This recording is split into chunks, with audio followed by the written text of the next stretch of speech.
Chum TV. Furaha kiganjani.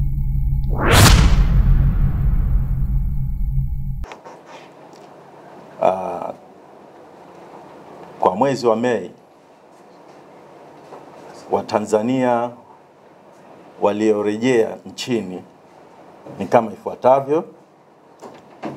Wanaume walikuwa 1770, wanawake walikuwa 1302 na watoto walikuwa 7, ambapo jumla kuu inafanya kwa 3079.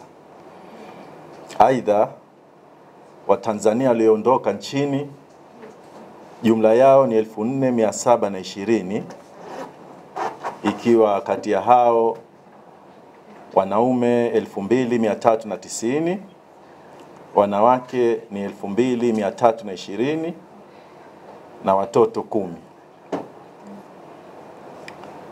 Pia Watanzania waliosafiri kikazi jumla yao ni 502. Kwa mchanganuo ufuatao: kazi za ndani walikuwa ni 461 na udereva na kazi nyinginezo 41. Watanzania waliozuiliwa kwenda kufanya kazi nje ya nchi,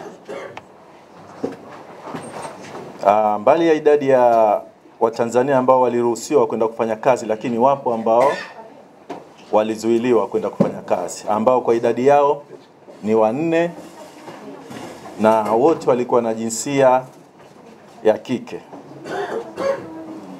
Idara ya Uhamiaji Zanzibar inashauri yafuatayo: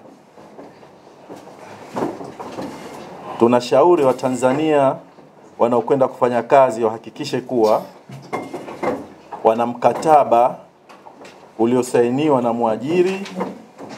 mwajiriwa na kupitishwa na balozi wa nchi husika. Aidha, wanapaswa wawe na barua kutoka Kamisheni ya Kazi,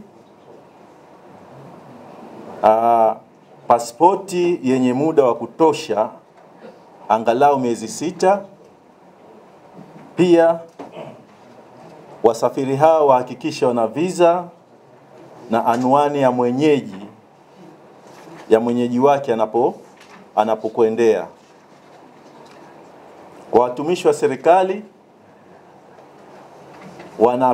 wanalazimika wapate ruhusa kutoka serikalini. Hayo ni mambo ya msingi sana, tunawashauri Watanzania wazingatie ili wafanye safari zao zisiwe na misukosuko na kuwa watii wa sheria.